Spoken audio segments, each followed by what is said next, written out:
Magandang gabi po mga kaibigan. Bilang pamaskong handog sa vlog kong ito, ririgaluhan ko kayo ng isang malalim na pag-iisip patungkol po sa kakaibang prinsipyo sa criminal law o batas international criminal law. At ito po ay regalong handog ko sa mga Makaduterte.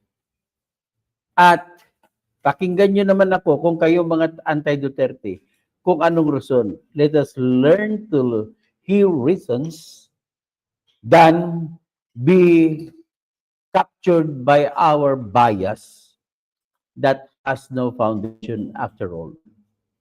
Kaya makinig po kayo. Ang ating pag-usapan ngayon is, kung ang pag-usapan natin na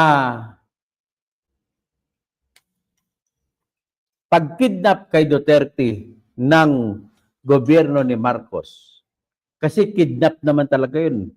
Kahit anong gagawin mo, kidnapping yun. And I dare you to tell you na sisigurado ko po na walang choice ang Supreme Court ng Philippines to rule it as kidnapping. Bakit? Kasi ganun ang batas natin eh. Our law says that no person, Filipino or not, in the Philippines can be arrested without a warrant of arrest coming from the local judge. Except only in 2 cases or 3 cases. The first case is a contempt order by the Senate of the Philippines. The second exception is the contempt order by the House of Representatives. And the third exception is that arrest order in view of the mission order issued by the Commissioner of Immigration of the Philippines. But this third exception is only applicable to the foreigners or aliens in the country. But with respect to other cases, even if foreigners or a Filipino can never be arrested in the Philippines if we talk about criminal law without any order from the local judge. And the reason is simple. Number one reason is it is stated in Article 3, Section 2 of the highest law of the Philippines, which is the Constitution. It says that no warrant of arrest shall issue except upon probable cause to be determined personally by the judge. After examination under oath, the complainants and the witnesses the complainants may produce, and particularly describing the place to be searched and the things or persons to be seized. And if we talk about persons to be seized, we are talking about persons to be arrested. Pasensya kayo, na in-English ko lang sandali. Tagalogin natin para mas maintindihan ninyo. Nakasaad po sa Artikulo 3, Section 2 ng ating 1987 Constitution na pinakamataas na batas sa Pilipinas na walang sinuman ang pwedeng arestuhin maliban lamang sa isang probability na siya ay dapat arestuhin, pero ang magsasabi na dapat siyang arestuhin ay walang iba kundi ang ating husgado, ang ating judge, local judge. Pagkatapos niyang personal na masuri ang nagrereklamo at ang mga testigo na kanyang may isasabi o may ipapakita, at pagkatapos makita ng particular ko ano ang lugar ng pinangyarihan at kung ano ang mga bagay at tao na kukunin. Ganun lamang po kasimple. Pag sinabi mo local judge, hindi yan nagsasama ng warrant of arrest na inisyo ng International Criminal Court. Ang arrest warrant ng International Criminal Court ay hindi naiiba sa ibang warrant of arrest na galing sa Amerika, galing sa ibang bansa na gusto nila arestuhin ang Pilipino o sino mang tao na naandito sa Pilipinas. Very strict ang ating constitution, mas mataas pa yan kaysa batas ng international law. Nakasaad po sa ating Section 2, Article 2 ng ating Constitution, ng lahat po na mga batas na ginawa ng international law, basta meron tayong treaty at inaprubahan ng ating Senado, ay katumbas na rin ng batas na para na ring batas na ginawa sa Pilipinas. Pero hanggang doon lamang yan. Pag tinawag mo po na mga warrant of arrest, pwede lamang mangyari yan sa Pilipinas kung kasapi pa ang Pilipinas ng International Criminal Court.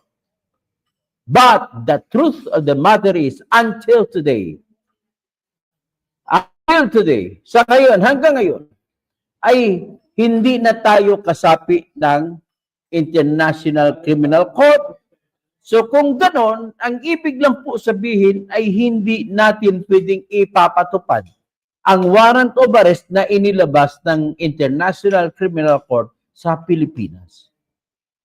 In the same manner that you cannot implement ICC warrant of arrest even if you will use Interpol. Ganon lang po yan kasimple.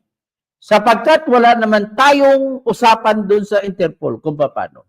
At sa labas ng bansa natin, sa Amerika, sa ibang mga bansa sa Europa, sa New Zealand, sa Australia, sa Hong Kong, sa China, sa Singapore, any Asian country, sa Japan, sa South Korea, wala po, hindi po nila ginagalang ang Interpol.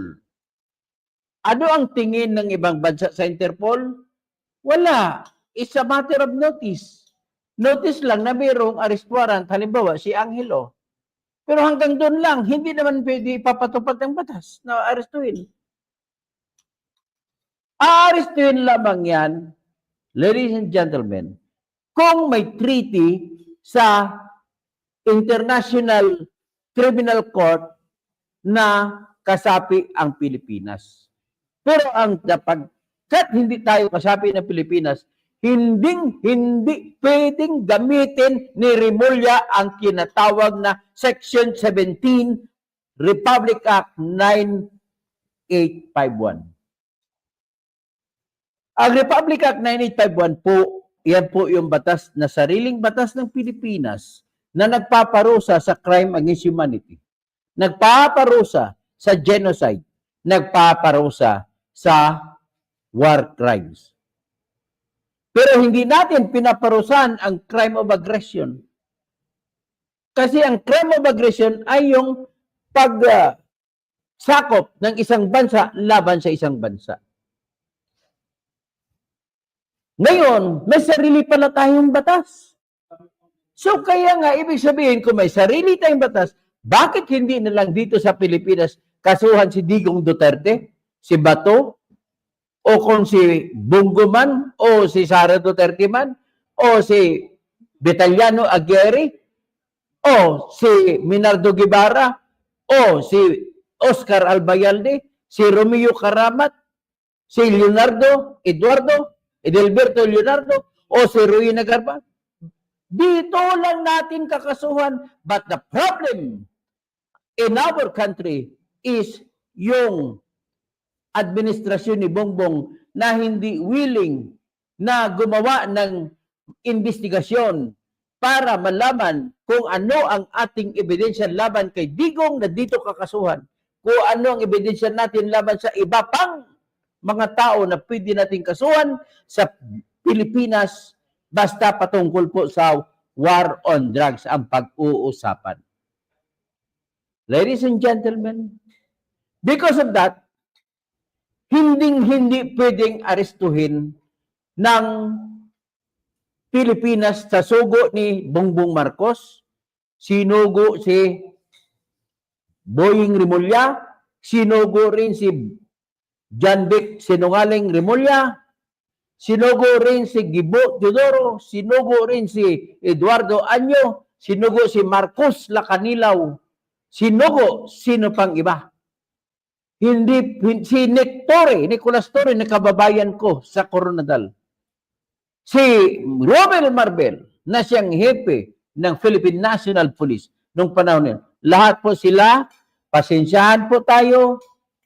Pag pumalit na, kaya ipagdasal nyo na hindi mananalo si Sara Duterte sa 2020 election. Kasi oras na manalo yan, sinisiguro ko no, ipapakulong kayo habang buhay. Makukonvict kayo, Rimulya, 2 Rimulya, si BBM, kasi pwede ka ng kasuhan, pwede ka na ikulong dahil hindi ka na presidente, si Gibo, si Eduardo Anyo, si Marcos Lacanilaw, si Nick Torre, si Romel Marbel, lahat kayo makukulong habang buhay sapagkat kidnapping po ang ginawa ninyo sa tao at hindi ninyo pwedeng gamiting depensa ang katotohanan na merong arrest warrant na inilabas ang ICC dahil hindi naman kasapi ang Pilipinas sa ICC. Hindi niyo rin pwedeng gamitin ang inyong style na ipinadaan niyo sa Interpol dahil sa ibang bansa at dito sa bansa natin, hindi pwedeng igalang ang warrant of arrest ng dahil sa Interpol. Ulitin ko, napaka-istrikto at napaka-siloso ng sariling batas natin sa Constitution na nagsasabi, no person shall be arrested without probable cause to be determined personally by the judge after examination under oath, the complainant and the witnesses produced by the complainant after particularly describing the place to be searched and the things and persons to be seized. Number 2 na justification ay nandun sa Section 14, Article 3, yung mga rights of the accused. Walang sinuman ang pwedeng arestuhin kung walang proseso ng batas. Therefore, nada, zero. Hayaan, antayin nyo na lang ang inyong kapalaran pagdating na hindi na si Marcos ang presidente. Pag hindi si Marcos si presidente, makukulong kayo lahat, sinisigurado ko. So ngayon, ano pang iba? Ano pang ibang justification ninyo? Wala. Pwede nyo nang i-justify Section 17 ng Article Republic Act 9851? Hindi.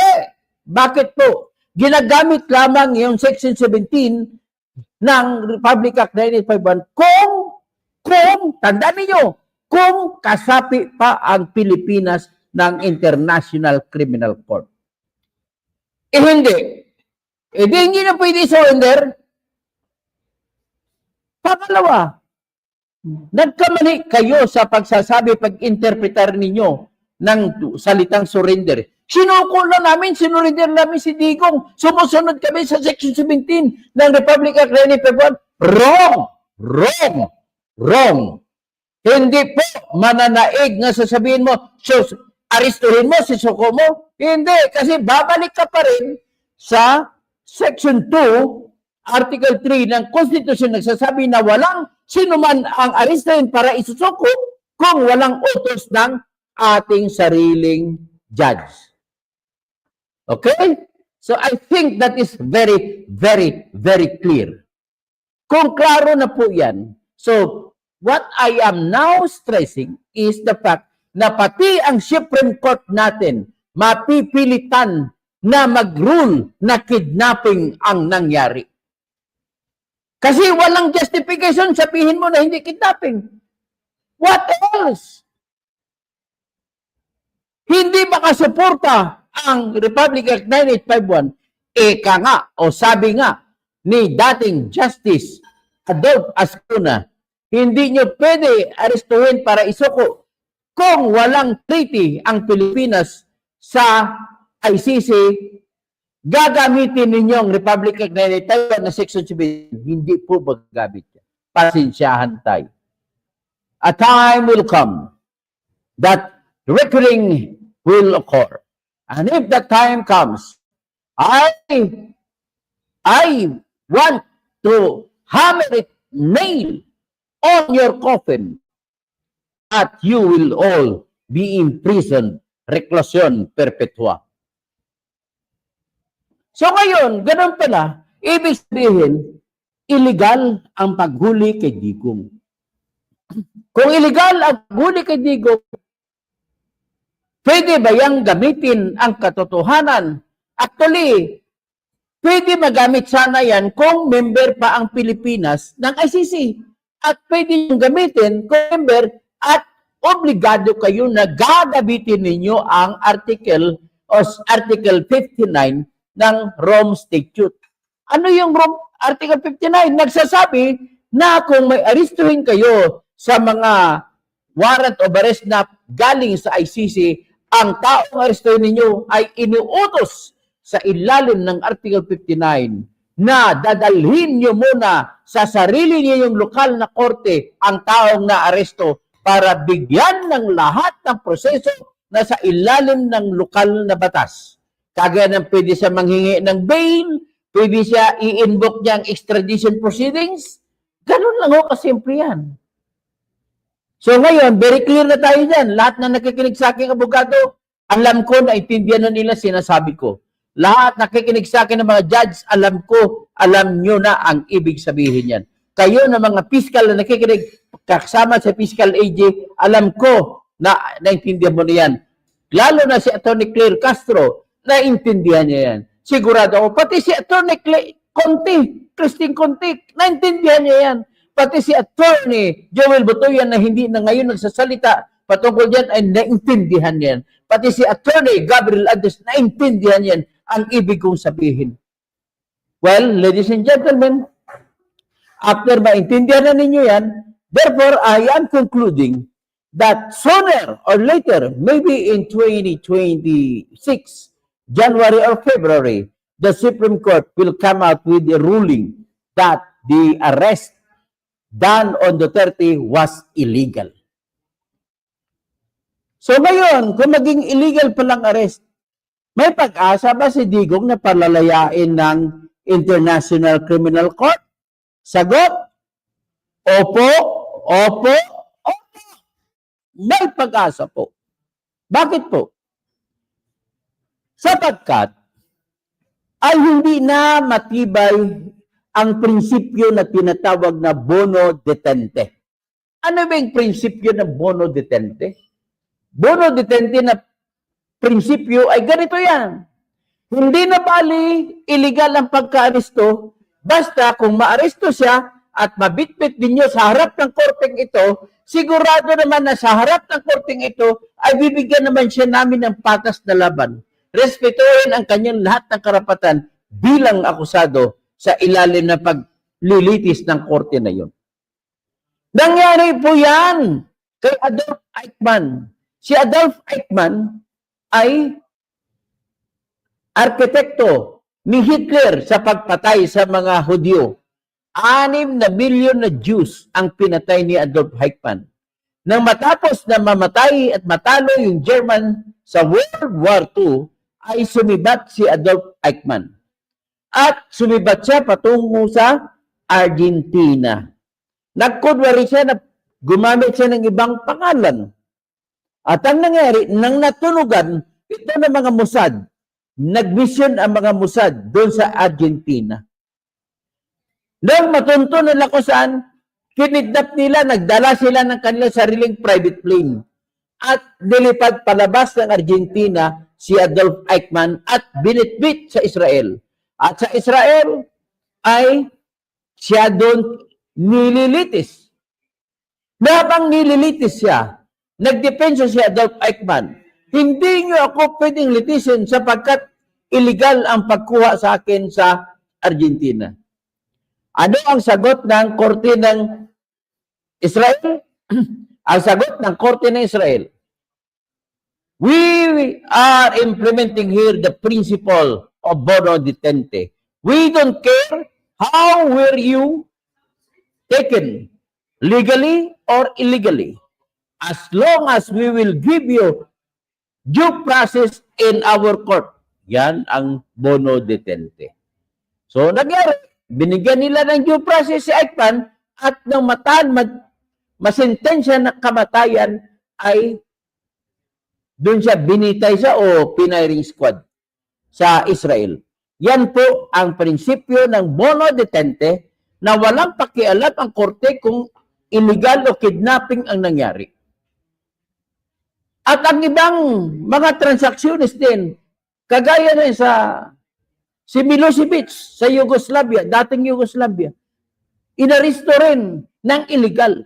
Kaya lang hindi kinilala ng International Tribunal for the former Yugoslavia sapagkat ang importanteng doktrina ay hindi na kami makikialam kung paano ka inaristo, kung illegal, kidnapping ba o hindi.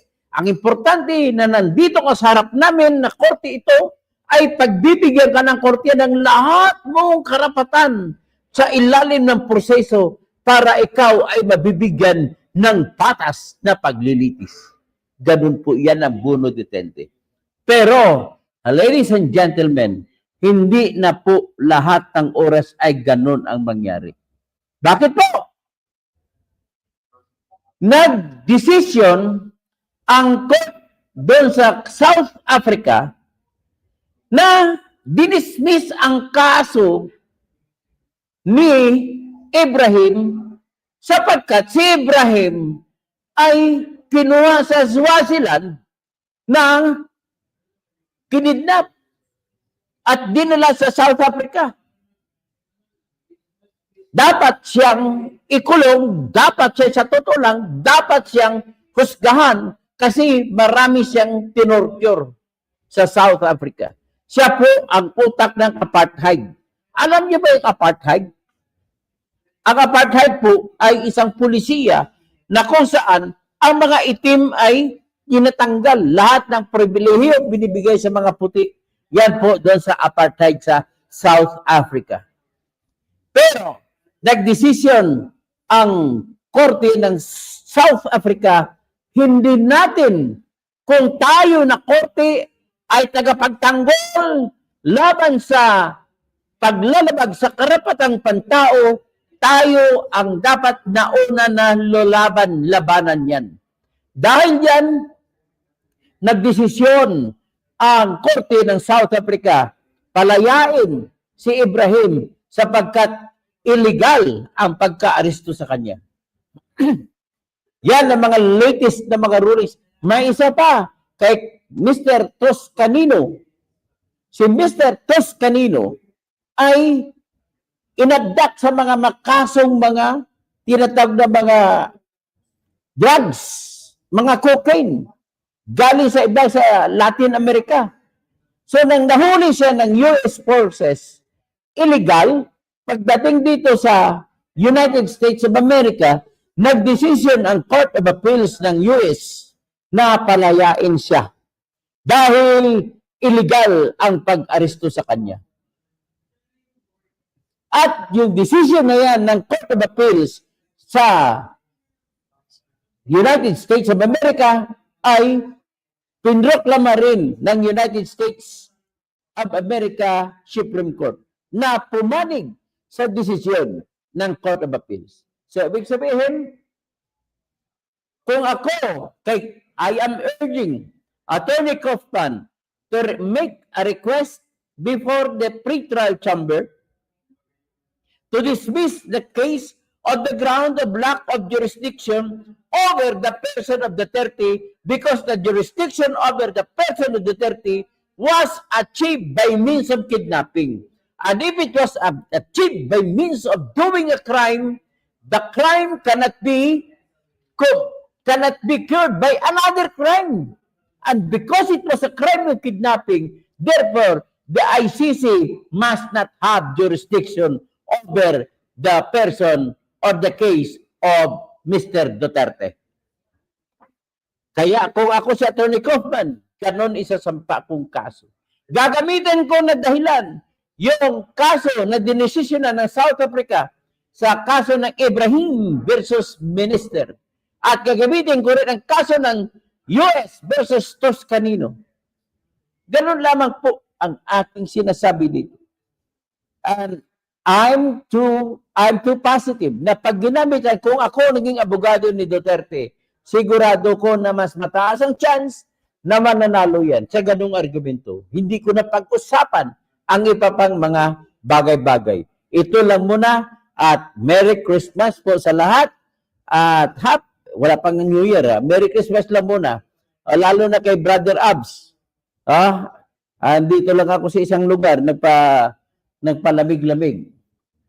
Okay, so babasahin ko muna ang aking mga subscribers.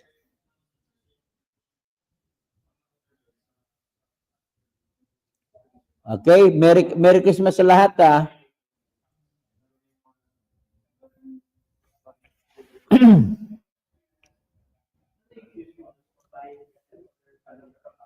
So, Merry Christmas kay Pastor Rodi Rabi.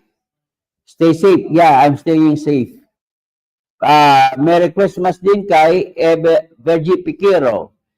Tapos, Merry Christmas kay Buknoy TV. Olol, anong kidnapping? Ayun, bubo ka kasi. Kaya gano'n na sinasabi mo. At ikaw po ay troll ni Romualdez. Troll ni BBM. At makadilaw ka, makapink. Ayan, mga ganun lang kayo. Mga adik pala kayo eh. Galit sa mga yung mga nabatayan sa Sabi ni Rudy Rabi, in the end, President Duterte will be released through health and old age.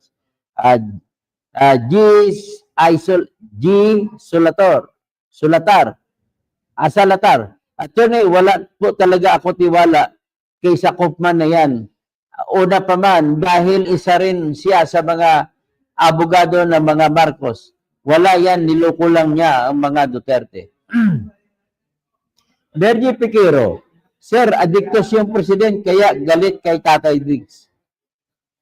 Tapos kay Escalator, mas ulol ka, Buknoy. Rabi, Dr. Kausing, you are always in our prayers, 24/7, and your family, God bless you all. Thank you po. Raulito Orane, sana Kausing Idol, gaya mo lahat ng abogado, walang pinapanigan kundi sa tama lamang. Tapos, G. Solator, yes, adik yan. So, Galaxy, good evening po, sir. Tapos, Walter Hugalbot Fortuna, matatalo na naman. Bala ka, opinion mo naman yan. Ginagalang ko ng opinion, pero opinion mo ay nakasalig po sa walang kaalaman. Sa prime sa banya simbahon. At toto, malaking bonus. Ay, kung may bonus ibibigay, wala. Hindi ko tatanggapin yan kasi manggagaling. Basta prinsipyo ko, pinagagalang ko. Pinaglalaban ko ang aking prinsipyo. Ganun lamang po ako. Pabor kay Duterte, alangan sabihin ko, hindi pabor. Kasi yan ang batas eh. Doing the same thing, expecting different result. Sino pang doing the same thing na sinasabihan mo? Wala pa po, hindi pa po ginawa nila ni Koopman ang sinasabi ko. Wala pa. Dapat nga kopyahin nila yan. Si Haspi Garcia, hi po sir. Rex Barros, kinidnap? Yes, kinidnap po. Yes, Has Garcia, good evening po. Has Garcia, Merry Christmas po. Has Garcia. Sino pa? Si Marvin Vitales. Bubuka, wala ditong katarungan dito sa ating bansa. Lalo na pag may kapangyarihan. Ano? Hindi ko maintindihan ang binaba. Ang sinasabi mo, Marvin Vitales, sana maganda naman tingnan, basahin. Kung makipag-argumento ko sa akin, okay lang po, walang problema. Hasbi Garcia, thank you always, sir, for keeping us updated. Mantis, paulit-ulit, is there something nyo? Anong paulit-ulit something nyo? Ano bang inulit ko? Ito ang something nyo na hindi nila na ginagamit na depensa kay Duterte. Ganun lang po. So, kudos, sabi ni Has Garcia, thank you for explaining the truth. So, we appreciate all your time po. Salamat po. Virgie Piquero, Bendalo ang adikto sa administration. So, more blessings to you, sir. kawatan si Sara, di mananalo yan, Toto. Paano mo nasabi na kawatan? Asan ebidensya mo? Opinion mo lang yan. Wala po tayong ebidensya na kawatan siya. Pero marami tayong ebidensya na bilyon-bilyon, 2 bilyon kada buwan ang kinukuha ni BBM. Bakit hindi mo siya titirahin? Si Sara, 125 million lang, kahit kinawat niya ko, konting-konti lang. Diba? Aminin. So, Hasbi Garcia, we Filipinos against corruption and corrupt officials. Tapos, very nice explanation po. Salamat po. Ni hao. Ganon pala, Toto. Dapat ikaw ang kumontra sa pag-aresto. Hindi naman tayo ang inaresto eh. Dapat, kung abogado ako sana gumawa nun. Galaxy, Bendalo talagang ginawa ni Ngiwi. Has bigger say everyone. No jurisdiction, correct, no jurisdiction. Because he was illegally arrested. So that there is no jurisdiction over the person of Duterte. Wag ka na mag-abogado. Toto, hindi ka na abogado. Problema mo yan. Nagsasabi lang ako, hindi ako nag-abogado. Nagsasuggest lang ako kay Attorney Kopman kung anong gagawin niya. Rolly Azanyon. Ayos ka, sir. Say, thank you po. Ivy Valen. Malabo yung katuto na mananalo si Sara. Bakit sa ibang bansa? Ay, wala. Mananalo si Sara. Mananalo si Sara, sinasabi mo. Mananalo yan. Sa 2028, iiyak ng dugo sila ni BBM, mga grupo ni BBM. Mga makakaliwa, iiyak ng dugo yan. Iiyak ng dugo. Number 1, si Risa Ontiveros. Okay? Ganun lang po yan. Here's Hashtag B. Garcia. Go to tell corrupt politician Lucifer is waiting for you. Diwata Pisot is kidnapper. O yun. Ambot Haim Kalbo. Ambot Haim Kauhel. Kauhel at binayaran ka ni Romualdez para sumali dito. Di ba? Kumita ka kayo, pampasko. Tapos, ay bihil, galingan mo pa katuto. Tiyak malaki bonus. Ay, wala po akong bonus itatanggap dyan. Kahit piso po. Hindi ako bayaran kagaya mo na nag-comment na comment lang dito, magiging troll.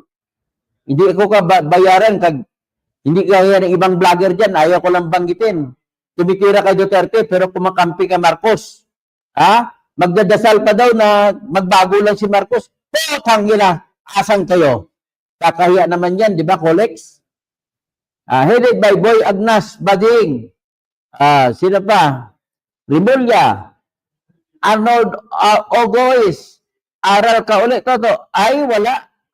Mas matalino ako sa kahit sinasabi mo kung sino. At kung ano sinabi ko po, yan po ang tama, Arnold Ogois. Ano ka ba? Wala kang alam sa batas, huwag ka na magpuntra. Kimils Bacol, God will make a way, Sir Toto. Juanito Gragasin, tama po kayo. Inihaw-haw. Valid, bayaran na rin pala. Hindi po ako bayaran kagaya ng inyong mga vlogger dyan. Si Kainso, si Vlog, Caster, si Manila, si Batang Manila Twix. Nag-iba na kayo. Romel Benson, Naimbag Rabi. Naimbag Rabi, hindi inarabi kada kayo amin. Tapos, Mayap Abdengi sa mga kabalen ko. Tapos, maray na banggi sa mga Bicolano. Maayong gabi sa tanang Ilonggo, Mayap. Maayong gabi sa tanang Cebuano o mga Buholano. Maupay nga gabi sa mga waray-waray.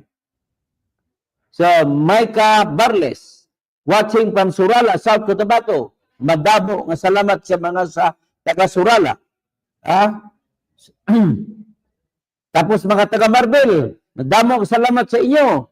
Cornal, sa Bilog, South Cotabato, sa Sultan Kudarat, sa Maguindanao del Sur, del Norte, sa Lanao del Sur, del Norte, mapia kagawi sa inyo langon. Huwag ko pa'y mag-discuss sa batas dahil ikaw pa mismo, offender ka pa, disbar ka pa. Ay, kabobo, wala akong batas na babawal sa akin mag-discuss. Bobo ka? Ay, Hasbi Garcia. Bye for now, sir. Enjoy your life. Thank you po. Bye for si Ezekiel Takudan. Ayos Mr. Clean. Ayos naman talaga. Yan ang batas eh. Wala tayong magagawa. So anyhow, tama ka. Malit butas sa batas na ang alam ni Toto. Ano? Maling butas na batas? Pasensya na kayo. Talagang kayo ang mali. Nagpunta ako sila Torre Lambino sa isip pero ay wala pang iba yung TRO. Bobo talaga Arnold Aguis. Hindi yan pinag-usapan ng TRO. Iba yung desisyon. Kabobo sa iyo. Oh, guys, ang nantok na ba kayo sa storytelling ni Toto? Oh, bakit nantok kayo? Malis na kayo. Love Heart Film, Abs, kamusta? Mark Wiesel, galing mo sir. Nestor Maruelis, wag ka na dada, kalbo, mabigat sa kaso ni Duterte. Mga bobo kasi eh. Kung ano naman pinagsasabi nyo. Cheng Chuan, Nestor Maps, good afternoon. Good explanation, attorney. Salamat po. Romel Bingson, Happy Christmas. Mary, Virgie Picori, stay safe always, sir. Anyhow, guys, inaantok na ba kayo? O, umalis ka na kung ikaw inaantok. Hindi naman kayo pinipigilan. Merry Christmas po, sir. Gina Galera. Tapos Merry Christmas din. Dennis Causing, Brad, Merry Christmas. Jordan Barbosa, Didis ka, sir. Okay na kung tawagin mo ako Didis. Walang problema sa akin. Love TV Patrol, Devil. Anyhow, guys, inaantok na ba kayo? Paulit-ulit, inaantok. Hindi ka ba natulog? Jordan Barbosa. Toto, for Senator, talo ka na, boy. Ay, bahala ka kung sinasabi mo talo. Oh. Asan ang evidence mo? Hindi po evidence at pinag-usapan. Dito, akay BBM. Yung evidence yung mga pinakita ni Saldico. Grabe, mali-maleta. Ebidensya, kamatan sa BBM. Ganun lang po, kasimple. Amil Motalib.